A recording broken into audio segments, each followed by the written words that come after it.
যোৱাকালি যিটো ৰুল বলবৎ কৰা হৈ গ'ল সেয়া আমাৰ BPFৰ মতে সংবিধানক উলংঘা কৰা হৈছে। কাৰণ সংবিধানৰ ক্ষেত্ৰত আমাৰ দেশখন কেনেকুৱা পৰিচালনা হ'ব, ৰাজ্যখন কাউন্সিলখন কেনেকৈ পৰিচালনা কৰা হ'ব, ইয়াত প্ৰত্যেকটা মানে সময়ৰ সিচুৱেশ্যনৰ ব্যৱস্থাবিলাক তাত স্পষ্টভাৱে লিখা আছে সংবিধানত আৰু সেইমতে চলিব। BTCৰ যিটো পৰিৱেশ এয়া হ'ল BTCৰ কাউন্সিলখন 5 বছৰ সম্পূৰ্ণ হৈছিলে আৰু সেই হিচাপে নিৰ্বাচন হ'ব লাগে আৰু সেইমতে যোৱা 4 এপ্ৰিলত নিৰ্বাচন অনুষ্ঠিত হ'বলগীয়া আছিল, 8 এপ্ৰিলত কাউণ্টিং হ'বলগীয়া আছিল আৰু ইয়াৰ পিছত 11 এপ্ৰিলত কাউন্সিলৰ নতুন চৰকাৰ গঠন কৰিবলগীয়া আছিলে। গোটেই নিৰ্বাচনী প্ৰক্ৰিয়া চলি গৈ নমিনেশ্যন প্ৰচেছ কমপ্লিট হৈ আছিলে আৰু কেণ্ডিডেট হিচাপে অলৰেডি ইলেকশ্যন কমিশ্যনে ঘোষণা কৰি দিছিলে। কিন্তু আনফৰ্চুনেটলি আজি গোটেই বিশ্বত যেটো কৰোনা ভাইৰাছক লৈ ফালে এটা ডাঙৰ তেনেকুৱা এটা অকাল পৰিৱেশ সৃষ্টি হ'ল, যি পৰিৱেশৰ কাৰণে ভাৰত চৰকাৰে লকডাউন ঘোষণা কৰিবলগীয়া হ'ল, অসম চৰকাৰে লকডাউন কৰিবলগীয়া হ'ল আৰু যিটো কৰোনা ভাইৰাছ তাৰ পৰা বাচিবৰ কাৰণে সোশ্যাল ডিষ্টেন্সিং মানুহে মানুহৰ লগত লগ লগাটোৱে মানে আপোনাৰ মানে বন্ধ কৰা হৈ গ'ল, যাক সোশ্যাল ডিষ্টেন্সিং বুলি কৈছে। তাৰ কাৰণে নিৰ্বাচন পাতাটো সম্ভৱ হৈ নপৰিল আৰু আঘাতে নিৰ্বাচন পষ্টপন কৰিবলগীয়া হ'ল। আমি আশা কৰিছিলোঁ কেইদিনমানৰ পিছত কৰোনা ভাইৰাছৰ যেটো এটা মানে পৰিৱেশ সেয়া নৰ্মেলত আহিব আৰু নিৰ্বাচন পাতিব পাৰিব। সেই হিচাপে ইলেকশ্যন কমিশ্যনে 4 তাৰিখৰ নিৰ্বাচনটো পষ্টপন কৰি থৈছিলে। ইয়াৰ পিছত আহি ক্ৰমান্বয়ে পৰিৱেশ পৰিস্থিতি বেয়া ফালে গৈ ইলেকশ্যন কোড অফ কণ্ডাক্ট 27 তাৰিখলৈকে আছিলে আৰু সেই হিচাপে যোৱাকালি সেইটো উকলিত মানে যেটো নটিফিকেশ্যন আছিলে আৰু চৰকাৰৰ যেটো কাৰ্যকাল মানে কাউন্সিলৰ সেইটোও যোৱাকালি 27 তাৰিখলৈকে আছিলে, সেইকাৰণে উকলিল। কিন্তু তেতিয়া আমি প্ৰস্তাৱ দিছিলোঁ অসম চৰকাৰ আৰু অসম চৰকাৰেও সেইমতেই প্ৰস্তাৱ দিছিলে গভৰ্ণৰক যে ভাৰত সংবিধানৰ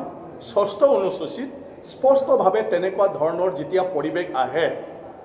ইয়াত কোৱা আছে ভাৰত সংবিধানৰ 6ষ্ঠ অনুসূচীত 2 নম্বৰ পেৰাগ্ৰাফৰ সাবক্লজ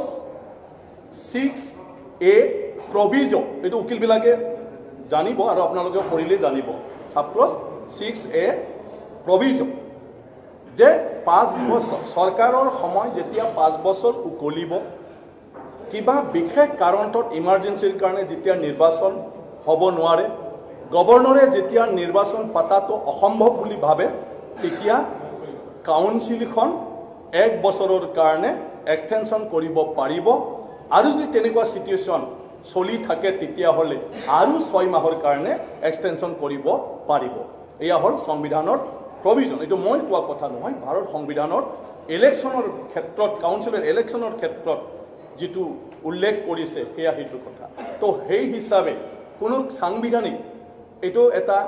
ক্ৰাইচিছৰ কথা নাছিলে, সংবিধানত অট'মেটিকেলি এই সিচুৱেশ্যনটো কি কৰিব লাগে মেনশ্যন আছে। আজি গভৰ্ণৰ ৰুলটো 6 শিডিউলত পেৰা 16(2) মতে ইয়াত দিয়া হৈছে, কিন্তু পেৰা 16(2) মতে একচুৱেলি BTCত গভৰ্ণৰে ডিসক্ৰিশনাৰী পাৱাৰ ব্যৱহাৰ কৰিব নোৱাৰে। এজ পাৰ সংবিধানৰ 20BA পেৰাগ্ৰাফ মতে ইয়াত NC হিলছ আৰু কাৰ্বি আংলঙৰ ওপৰতহে গভৰ্ণৰৰ ডিসক্ৰিশনাৰী পাৱাৰ আছে। যদিও গভৰ্ণৰৰ ডিসক্ৰিশনাৰী পাৱাৰ আছে আৰু যদি নাথাকিলেও BTCও একে কাউন্সিল বুলি ভুলক্ৰমেও যদি দিয়ে, তথাপিও গভৰ্ণৰ এজনে ডাইৰেক্টলি ডিসক্ৰিশন ব্যৱহাৰ কৰি গভৰ্ণৰ ৰুল তেওঁ মানে ল'ব নোৱাৰে। ইয়াত চৰকাৰৰ কাউন্সিল অফ মিনিষ্টাৰ্ছ কেবিনেটৰ তোমাৰ প্ৰস্তাৱ লাগিব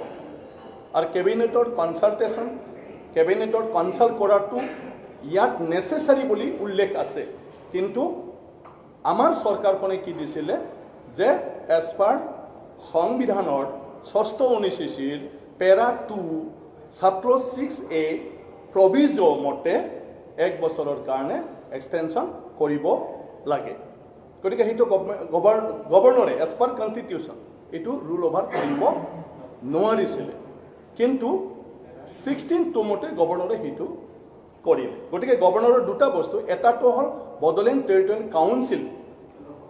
গভৰ্ণৰৰ ডিসক্ৰিপশনত নাথাকে সেইটো কনষ্টিটিউচনেল গভৰ্ণৰ যেটো কাউন্সিলে এডভাইস কৰিব যেটো ষ্টেট গভৰ্ণমেণ্টে কাউন্সিল অফ মিনিষ্টাৰে এডভাইস কৰিব গভৰ্ণৰ হিটোৱে কৰিব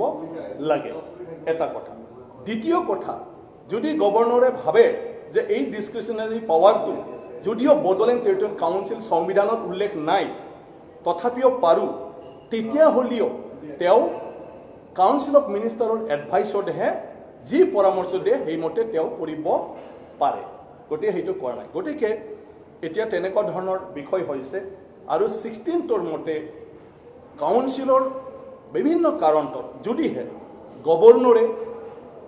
14 পেৰাগ্ৰাফ মতে যদি কমিশন এপইণ্ট কৰে আৰু সেই কমিশনে যদি ৰিপৰ্ট দিয়ে তেতিয়া 16A মতেও তুমি 16(2) মতে গভৰ্ণৰে পাৱাৰ এজিউম কৰিব পাৰে 16(2)ত কি কোৱা হৈছে যদিহে কাউন্সিলখন যেনেকুৱা ধৰণৰ চলাব লাগে প্ৰক্ৰিয়া সেইমতে চলাবৰ কাৰণে যদি সংবিধানত বা শিডিউলটোত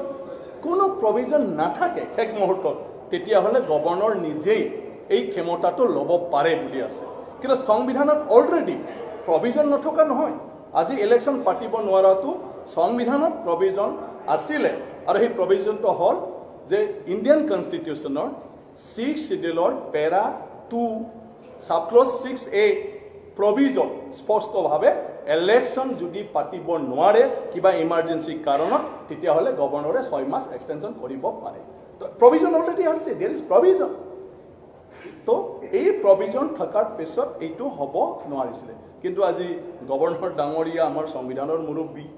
তেখেতৰ ওপৰত আমি ক'ব নোৱাৰো সেইটো আইনজ্ঞবিলাকেহে কনষ্টিটিউচনেল এক্সপাৰ্ট বিলাকে লিগেল এক্সপাৰ্ট বিলাকেহে ইয়াৰ ওপৰত ডিবেট হ'ব আৰু ইয়াৰ ওপৰত নিশ্চয় তেওঁলোকে মতামতবিলাক দাঙি ধৰিব গতিকে মই কৈছোঁ এইটো আনফৰ্চুনেট বাকীটো হ'ব লাগে একো ডাঙৰ কথা নাই ৰাজনৈতিকভাৱে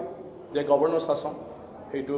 কেতিয়াও নোহোৱা নোপোজা ঘটনা নহয় ৰাজ্যবিলাকতো তেনেকুৱা পৰিৱেশ আহে ৰাষ্ট্ৰপতিৰ শাসন হয় ঠিক বিটিচিটো কিন্তু গণতান্ত্ৰিক এটা দেশখনত যেতিয়া নিৰ্বাচিত চৰকাৰ এটা তুমি নাথাকে তাক ভাঙি দিয়া হয় ইয়াৰ পিছত যদি তাত গভৰ্ণৰ্ছ ৰুল বা প্ৰেচিডেণ্টছ ৰুল জাপি দিয়া হয় তেতিয়া জনসাধাৰণৰ কাৰণে অত্যন্ত অসুবিধা হৈ যায় ৰাইজৰ প্ৰতিনিধি এটা গণতান্ত্ৰিক দেশত অত্যন্ত প্ৰয়োজন যেতিয়া ৰাইজৰ প্ৰতিনিধি নাথাকে তেতিয়াহ'লে যিকোনো পাব্লিকে গভৰ্ণৰৰ ওচৰলৈ আহিব নোৱাৰে আৰু যিকোনো অফিচাৰে গভৰ্ণৰৰ কনসাল্ট নকৰাকৈ যেহেতু কাম কৰিব নোৱাৰে গতিকে গ্ৰাছৰুট লেভেলৰ অফিচাৰবিলাকে কোনো ডিচিশ্যন ল'ব নোৱাৰে গতিকে তেনেকুৱা হ'লে চিষ্টেমটো কলাপছ হৈ যাব খোজে আৰু কিছুমান আনৱান্টেড চিটুৱেশ্যনবিলাক তাত এৰাইজ হ'ব খোজে গতিকে আমি সেইকাৰণে উপায়টো নাই এইটো হৈছে আৰু বাকী লিগেল এক্সপাৰ্টবিলাকে কি কয়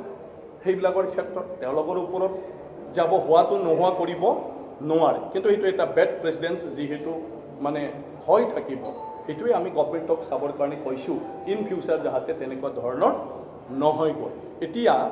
আমি বিচাৰোঁ যে নিৰ্বাচন যিমান পাৰে যদি পৰিৱেশ সংখ্যালে ভাল হয় লগে লগে নিৰ্বাচন পাতি দিব লাগে যাতে ৰাইজে নিজৰ মতে এটা নিৰ্বাচিত চৰকাৰ ৰাইজৰ মেণ্ডেট তেওঁলোকে পাব পাৰে আৰু ৰাইজে যাতে কোনো সমস্যাৰ সন্মুখীন নহয় আৰু গভৰ্ণৰ্ছ ৰুলটো মানে কি কয় বেছি দীঘলীয়া যাতে হৈ নাযায় এইটোকে আমি আশা কৰিছোঁ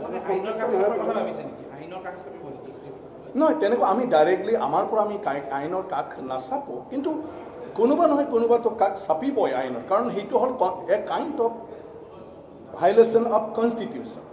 আমি যিবিলাক লিগেল অপিনিয়ন লৈছিলোঁ এই লিগেল অপিনিয়নটোত আমাৰ মানে কনষ্টিটিউশ্যনেল যিবিলাক এক্সপাৰ্ট আছে লিগেল যিবিলাক এক্সপাৰ্ট আছে তেওঁলোকে আমাক যিটো নোট দিছে লিগেল নোট সেই লিগেল নোট মতে এজ পাৰ 16(2) গভৰ্ণৰে ডাইৰেক্টলি নিজে ল'ব নোৱাৰে আৰু বিটিচিৰ ক্ষেত্ৰত গভৰ্ণৰে সেইটো ল'ব নোৱাৰে আৰু এটা ইনষ্টেঞ্চ আছে आमार 2015 चनत